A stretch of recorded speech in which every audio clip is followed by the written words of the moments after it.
Hey everyone, welcome back to Apollo Art Analysis. In today's episode, we're going to be studying a piece by the established multidisciplinary artist known as Agastya Chaturvedi. And in this episode, we're going to be looking at this rather psychedelic piece here. We're also going to explore the metaphor known as It's Raining Cats and Dogs. So let's jump right into it. So whenever you first see this work, remember this series of cats and dogs just kind of floating across the composition here. Your first impression is likely one of curiosity as we wonder what lies within this strange yet magical work here. So we notice how the utilization of space, of course, we have a very dark background, and upon that are all these series of rain droplets. Of course, that dark background allows a light on dark accent to pop out to the highest degree possible. And so colors within this work really range across a diverse range of tones, right? These really remind of kind of a color shift, if you will, that's quite native to the psychedelic experience. And within this work, of course, these clash. You have blues, you have greens, but you have blues and oranges as well. So many different colors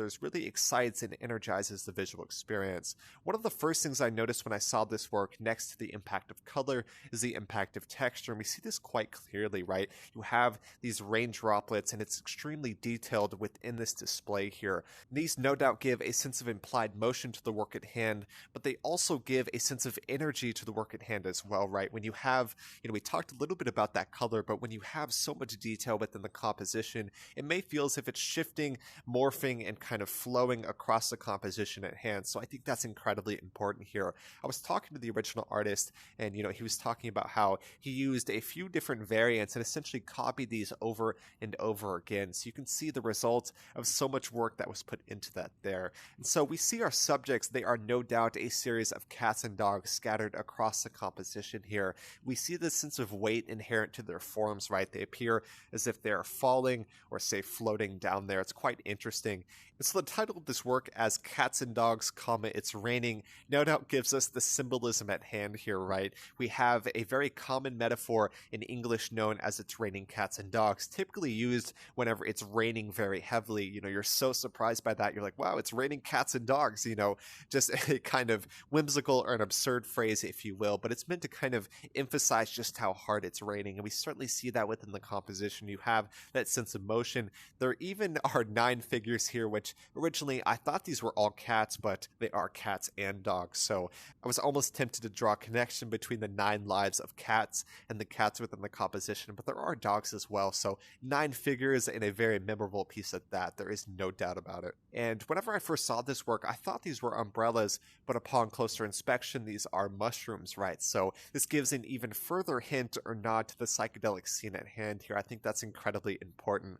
The mushroom, no doubt, is a definitive symbol of the psychedelic experience. And with this in mind, what exactly are we viewing here?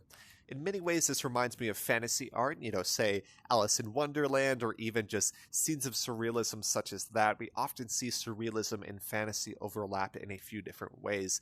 This may even remind some of the German Black Forest in southwestern Germany, the origins of so many different fairy tales that we consider today, primarily from the Amanita muscaria mushroom. So we see the results of an incredibly psychedelic and fantasy and say whimsical piece here, if you will. It's absolutely stunning, and I always love to look at a work such as this. I was talking to the original artist, and he said that this was the product of nothing more than a therapeutic doodling session. So you can see the results of that, right? Even though it was a simple doodling session, kind of relaxing, just kind of going with the flow of whatever you're creating, but it creates a very playful piece and a highly memorable one at that. So I absolutely love this work. I really hope y'all do as well. The work before us is created in the digital illustration medium of expression. I believe he works in Procreate, although don't quote me on that. I'm not entirely sure here, but you see the results of just painstakingly painted and crafted upon the screen. There's so much detail to the composition at hand. You see the layers, you see the texture. All of this combines to create a highly memorable and psychedelic piece here. So like I said, I really hope y'all enjoyed today. We talked about so many different things, from the influence of, say, magic and mushrooms to the work of fantasy to the metaphor known as cats and dogs. So many different things we hit on today. I truly hope y'all enjoyed. If y'all enjoyed today's episode, make sure to check out the original artist, Agastya Chaturvedi, doing some amazing stuff in the world of digital illustration, as well as animation, music, so many different mediums that the artist works with. So, like I said, really hope y'all enjoyed today. And, there's so many different places you can find this artist, from Spotify to Apple Music, Instagram, so many different ways to discover this work. So, like I said, really hope y'all enjoyed.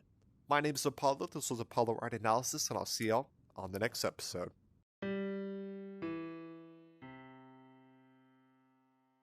We hope you enjoyed today's episode.